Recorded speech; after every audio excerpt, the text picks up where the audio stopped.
Hello everyone. आज हम बात करेंगे पाइथन के सेट डेटा स्ट्रक्चर के बारे में।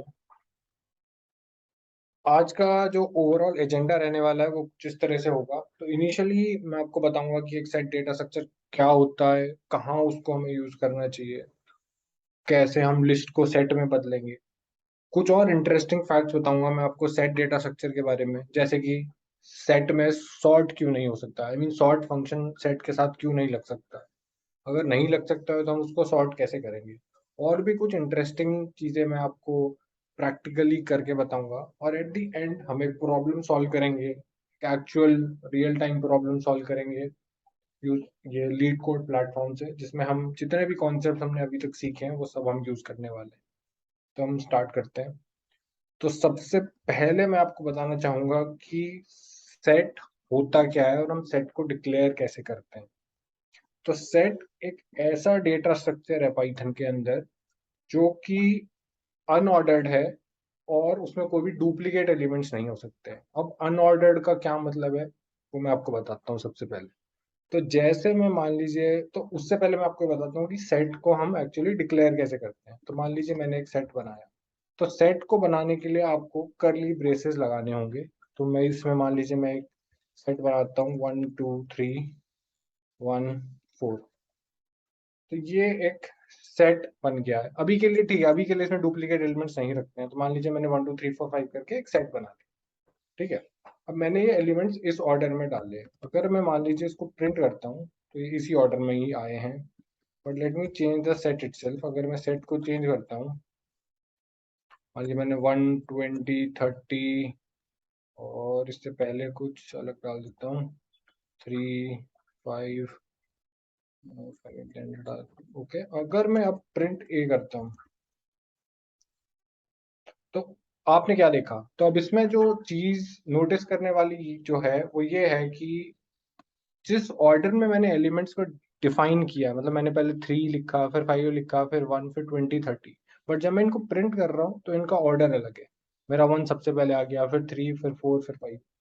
तो set as an data structure जो है उसमें ऑर्डरिंग मेंटेन नहीं होती। मतलब रैंडमली कुछ भी ऑर्डर में आ जाएगा, जिस ऑर्डर में आप लिखेंगे उस ऑर्डर में नहीं आएगा। पहली चीज तो ये। दूसरी चीज, इसमें कोई भी डुप्लीकेट एलिमेंट्स नहीं हो सकता। जैसे मान लीजिए मैं यही सेट डिक्लेयर करता हूँ जिसमें मैंने 1 और 3 को रिपीट कर दिया है। अब 1 2 बार आ रहा है, 3 2 बार आ रहा है, ठीक है। बट अगर मैं अब ए को आपके सामने प्रिंट करता हूँ तो उसमें 1 केवल एक ही बार है, 3 भी एक ही बार है। तो सेट में ना ही तो कोई डुप्लीकेट एलिमेंट रह सकता है, और सेट में कोई ऑर्डर नहीं है। कोई भी रैंडम ऑर्डर में आ जाएंगे, आप जिस ऑर्डर में आप लिखेंगे उस ऑर्डर में नहीं होंगे। अब ऑर्डरिंग मान लीजिए मैं आपको लिस्ट में दिखाता हूँ। तो मान लीजिए मैंने लिस्ट बनाई 110 10 20 5। अब लिस्ट को अगर मैं प्रिंट करूंगा तो इसमें एलिमेंट जिस ऑर्डर में आपने लिखे हैं 110 10 20 5, जिस ऑर्डर में आपने लिखे हैं उसी ऑर्डर में ही आएंगे। मतलब जो इंडेक्सिंग है वो हो सकती है। इंडेक्सिंग से मेरा मतलब ये कि अगर मैं इसको जीरो करके आऊँ तो जो जीरो इंडेक्स पे है, जो जीरो पोजीशन पे है, वो इस लिस्ट में हमेशा जीरो पे रहेगा। वेरएज अगर आप एक डिक्शनरी बनाते हैं, मान लीजिए यही डिक्शनरी में फिर से बना देता हूँ, अगर मैं इसमें A0 करता हूँ तो ये इंडेक्सिंग नहीं हो सकती है इसमें। तो कहने का मतलब ओवरऑल समरी यही है कि सेट एक ऐसा डेटा स्ट्रक्चर है जो कि ना, जिसमें ना तो ऑर्डर है और जिसमें ना ही कोई डुप्लीकेट एलिमेंट्स हो सकता है। तो ये हो गया ब्रीफ सेट के बारे में। अब फिर नेक्स्ट क्वेश्चन जो दिमाग में आता है वो ये होगा कि भाई ऐसा है तो इसको यूज कहाँ करना चाहिए। तो इसका यूज, जो प्राइमरी यूज है वो इसका यही है कि आपको किसी भी डेटा स्ट्रक्चर में से अगर डुप्लीकेट एलिमेंट्स डिलीट करने हैं, डुप्लीकेट्स हटाने हैं, और एक सिंपल और आसान तरीका चाहिए, तो वो सेट है। कहने का मतलब ये है कि मान लीजिए मैंने ये ये मैंने मान लीजिए एक लिस्ट बनाई, ठीक है। अब इस लिस्ट में मैं देखूंगा तो इसमें डुप्लीकेट्स हैं। मान लीजिए मैं चाहता हूँ कि मेरी ये जो लिस्ट है इसमें से डुप्लीकेट एलिमेंट हट जाए। तो मैं सिंपल अगर इसको टाइपकास्ट कर देता हूँ, ये टाइपकास्ट करने के लिए आपको ये कीवर्ड्स यूज करने होते हैं, एसईटी ब्रैकेट्स के अंदर जो भी डेटा स्ट्रक्चर है जिसको आप इसे पास करेंगे, इटरेटेबल डेटा स्ट्रक्चर जिसमें आप ट्रैवर्स कर सकें, जिसमें आप एक एक एलिमेंट्स को ले जा सकें। अगर आप इस तरीके से करेंगे तो जो सेट बन के आएगा उसमें आपके केवल यूनिक एलिमेंट्स होंगे। तो इसमें जैसे आप देखेंगे 3 2 बार था, 3 हट चुका है, 1 2 बार था, 1 केवल एक बार आ चुका है। तो सेट का जो बेसिक काम है तो मेन पर्पज है वो ये है कि डुप्लीकेट्स एलिमेंट को हटा देना। ये हुई बात। अब मान लीजिए ये जो ए एलिमेंट है, ये जो ए था, अब ए का अगर मैं टाइप चेक करके आपको बताता हूँ, तो ए का टाइप इसमें लिस्ट है। अगर मैं ए डॉट सॉर्ट यहाँ पे लिखता हूँ तो मेरा ये सॉर्ट हो जाएगा। तो मैं इसको प्रिंट कर देता हूँ। ओके सॉरी, तो हाँ मतलब सॉर्ट हो चुका है। अगर मैं इसको ए को अगर मैं ए को प्रिंट करता हूँ तो मेरे एलिमेंट जो है वो सॉर्टेड ऑर्डर में है।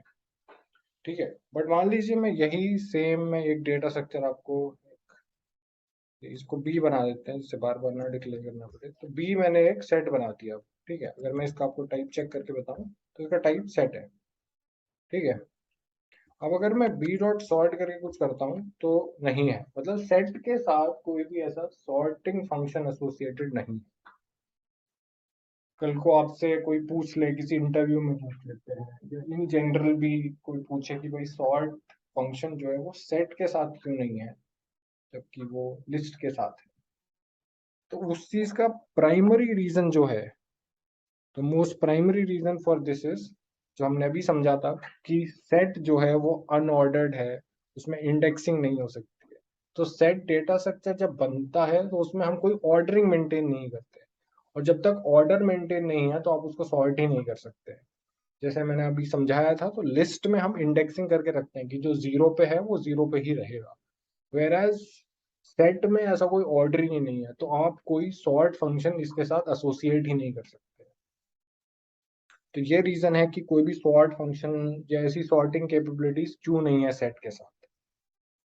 अब नेक्स्ट क्वेश्चन हमारे दिमाग में क्या आएगा कि अब सॉर्ट करना हो अगर इसको कैसे करेंगे, तो उस चीज के लिए फिर एक बिल्ट इन फंक्शन है जो कि है सॉर्टेड। अब वो क्या करेगा, अब जैसे मैं इसको अगर मैं आपको दिखाऊं करके, तो सॉर्टेड अगर मैं बी करूंगा तो ये सॉर्टेड फंक्शन इंटरनली क्या करेगा, ये इस सेट को एक लिस्ट में कन्वर्ट कर देगा और फिर उससे सॉर्ट करेगा। तो जैसे मैंने सॉर्टेड बी लिख दिया, तो जो बी के एलिमेंट्स थे, करेक्ट, तो बी के जो भी एलिमेंट्स थे उसको इसने एक लिस्ट में कन्वर्ट, इसको सॉर्ट किया और एक लिस्ट में सामने प्रेजेंट कर दी। तो एलिमेंट सॉर्ट हो गए हैं, बट इसको अब हमने as in form of list हमें मिला।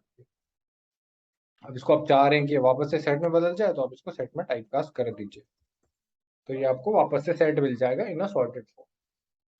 तो अभी तक जो बेसिकली हमने मतलब सीखा वो यही कि सेट क्या है, सेट के कुछ यूनिक फीचर्स, और सेट को सॉर्ट कैसे करेंगे। अब कोई नेक्स्ट क्वेश्चन आपसे पूछने लगे कि आप एक एम्प्टी सेट कैसे डिक्लेयर करेंगे, तो मान लीजिए मैं एक आपको बोलता हूँ कि ये, जैसे हमने ऊपर सेट बनाया था हम करली ब्रेसेस से बना रहे थे, राइट। तो आप ऐसा सोचेंगे कि मैं एक एम्प्टी सेट को इस तरीके से बना सकता हूँ। ठीक है, बन गया, चल गया, कुछ एरर नहीं आई। बट आप अगर इसको टाइप चेक करेंगे ना इसका, तो इसका सेट नहीं आया। आप सोचेंगे कि इसका मैं टाइप करूंगा तो इसका टाइप सेट आना चाहिए, जैसे यहाँ पे इसका टाइप सेट आया था, तो इसका टाइप भी सेट आना चाहिए। नहीं, इसका टाइप आएगा डिक्शनरी। क्यों? क्योंकि सेम नोटेशन जो है वो डिक्शनरी डिक्लेयर करने का भी। तो जो एम्प्टी सेट है उसको डिक्लेयर करने के लिए हमको ये जो हमने टाइप कास्टिंग में कीवर्ड यूज किया था ना, वो यूज करना होता है। एम्प्टी सेट इस तरीके से बनेगा, इस तरीके से एम्प्टी सेट नहीं, इस तरीके से एम्प्टी डिक्शनरी बनेगी। अब अगर मैं टाइप सी चेक करूंगा तो सेट बन गया। तो ये एक और थोड़ी अलग तरह की चीज है कि अगर आप कीवर्ड की थ्रू डिक्लेयर करेंगे तो वो आपकी डिक्शनरी बन जाएगी, और आपको एक एम्प्टी सेट डिक्लेयर करना है तो आपको वो कीवर्ड सेट यूज करना होगा।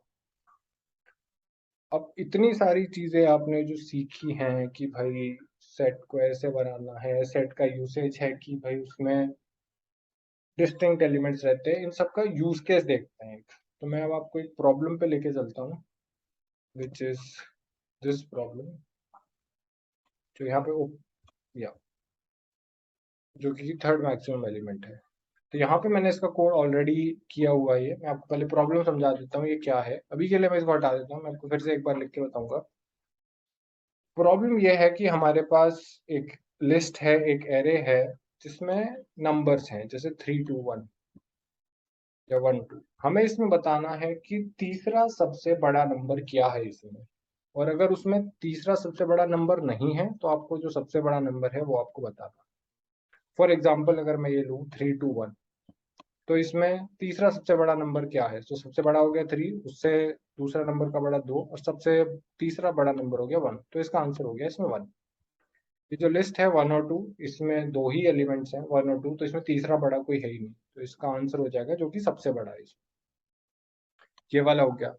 जैसे 1, 2 और 3, इसमें 3 तरह के एलिमेंट्स हैं, तो इसमें तीसरा सबसे बड़ा नंबर क्या हो गया? 1। तो इस तरीके से आपको जितने भी इसमें यूनिक एलिमेंट्स हैं, उसका यूनिक जितने भी यूनिक एलिमेंट्स हैं उसमें से तीसरा सबसे बड़ा नंबर आपको बताना। तो एक बेसिक अप्रोच जो भी हमने अभी तक सीखा उससे क्या बनती है?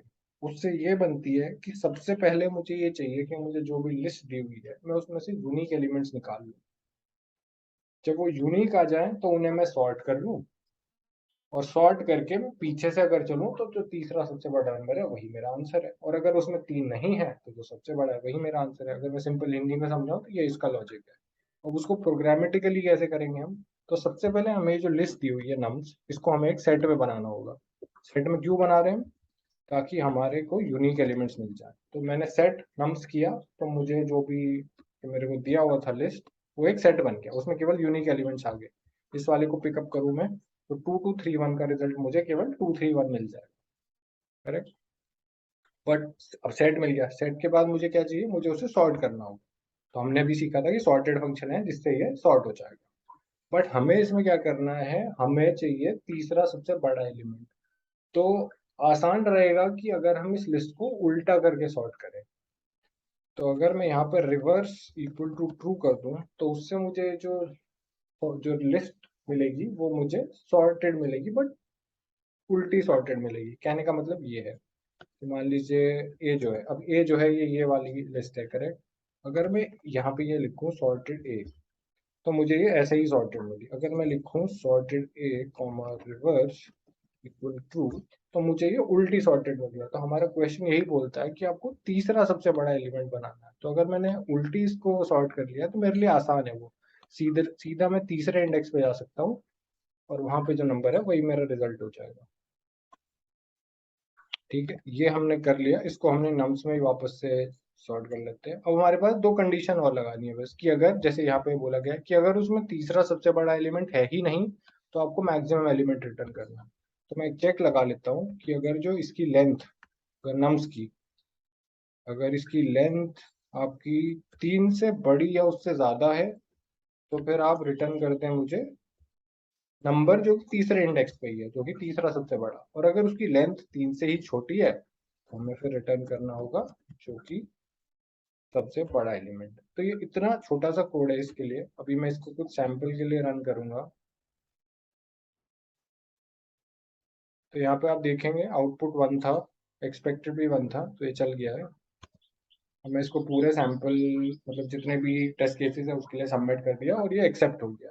तो ये एक सिंपल सा लॉजिक है इस वाले प्रोग्राम के लिए, जिसमें हमने बस दो फंक्शन यूज किए हैं, एक इसको सेट में कन्वर्ट किया और उसको सॉर्ट कर लिया। तो होपफुली आपको ये समझ आया होगा क्या हमने किया है, पूरा सेट का डेटा स्ट्रक्चर क्या है, उसकी क्या अंडरस्टैंडिंग है, कब यूज करेंगे, और ये प्रैक्टिकल एग्जांपल जो भी हमने सब सीखा उसको करने के लिए। अगर आपको ये अच्छा लगा please support this initiative and we'll be coming back with a new problem next time. Thank you.